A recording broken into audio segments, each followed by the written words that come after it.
आज आपण उरलेल्या ब्रेडपासून स्नॅक्स बनवणार आहोत.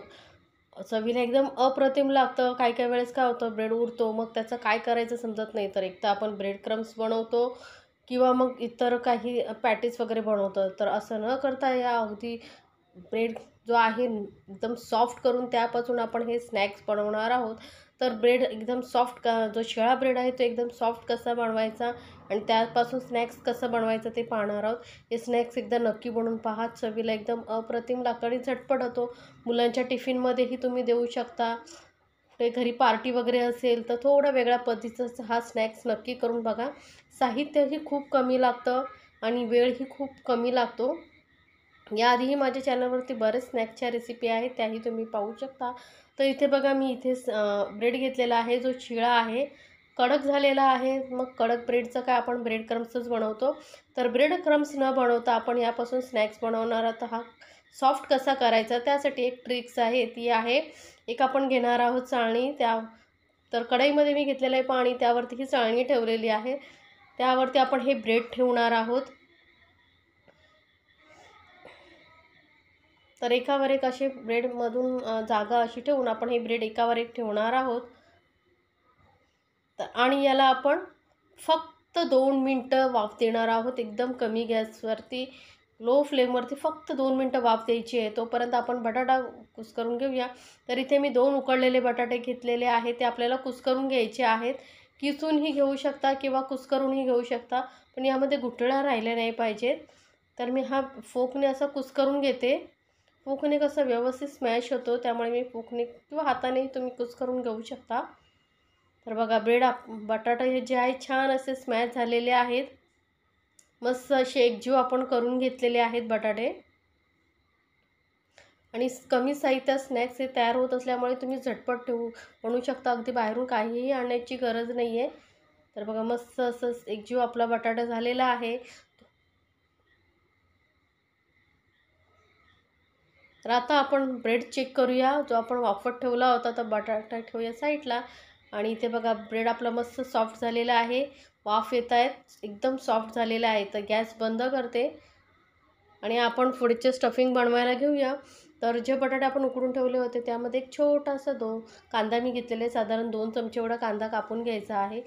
इथे मी 1 चमचा लाल मिरची पावडर घालते. त्याऐवजी तुम्ही हिरवी मिरचीही घालू शकता, पण मुलांसाठी देते म्हणून मी इथे लाल मिरची पावडर घातलेली आहे. हळद घातलेली आहे थोडीशी आणि अगदी थोडंसं घालायचं आहे गरम मसाला. आणि पाव चमचा एवढंच आपण इथे चाट मसाला घातलेला आहे. छान चटपटीत टेस्ट येते, किंवा आमचूर पावडर घातला तरी चालेल. चवीनुसार घालूया मीठ. आता इथे तुम्हाला अजून मसाले ॲड करायचे असेल, जसं चिली फ्लेक्स, पिझ्झा मिक्स वगैरे, तरी तुम्ही करू शकता. पण मी अगदी साध्या सोप्या पद्धतीने तुम्हाला बनवायचं दाखवते, जे घरामध्ये साहित्य उपलब्ध असतं ते. तर सर्व साहित्य मिक्स करून घेतल्यानंतर यामध्ये घालते मी कोथिंबीर थोडीशी. तो कोथिंबीर घालून आपण व्यवस्थित मिक्स करून घेणार आहोत. तर हे सर्व साहित्य आपलं छान असं मिक्स करून घेतलेलं आहे आणि ब्रेडही आपला मस्त सॉफ्ट झालेला आहे. आता या बटाट्याच्या मिश्रणामधले छोटे छोटे बॉल आपल्याला घ्यायचे आहेत. अगदी थोडासा घ्यायचा, जास्त मोठा घ्यायचा नाही. एकदम छोटा बॉल, आपण लिंबाच्या साईजपेक्षा थोडासा मोठा घ्यायचा आहे आणि खोलगट अशी पारी करायची याची. आणि इथे मी घालते चीज. ऑप्शनल आहे, मुलांना चीज आवडतं म्हणून मी चीज घातलेला आहे. तुम्ही नाही घातलं तरी चालेल, किंवा तुम्ही पनीरही घालू शकता याऐवजी. तर बघा, अशी टिक्कीसारखं आपण इथे बनवून घेतलेलं आहे.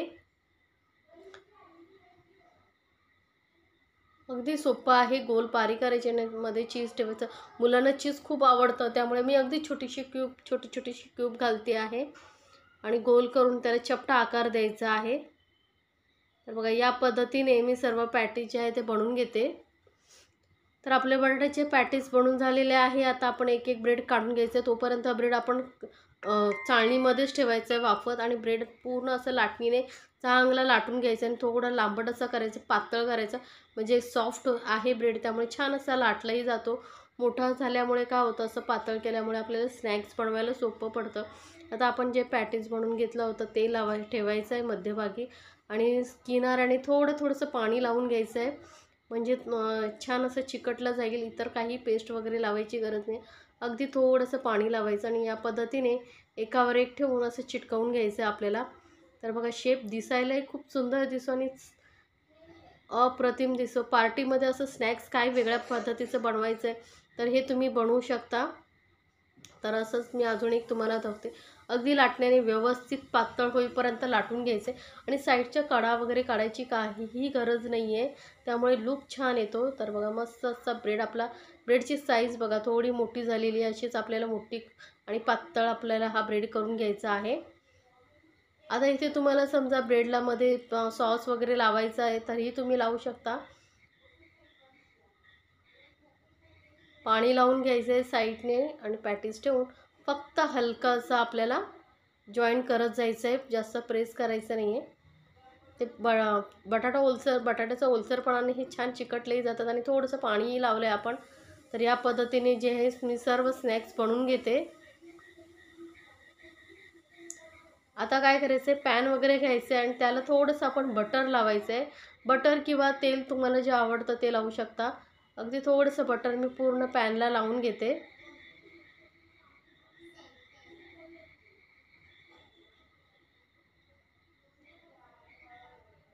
व्यवस्थित मी पूर्ण पॅनला बटर लावून घेतलेलं आहे.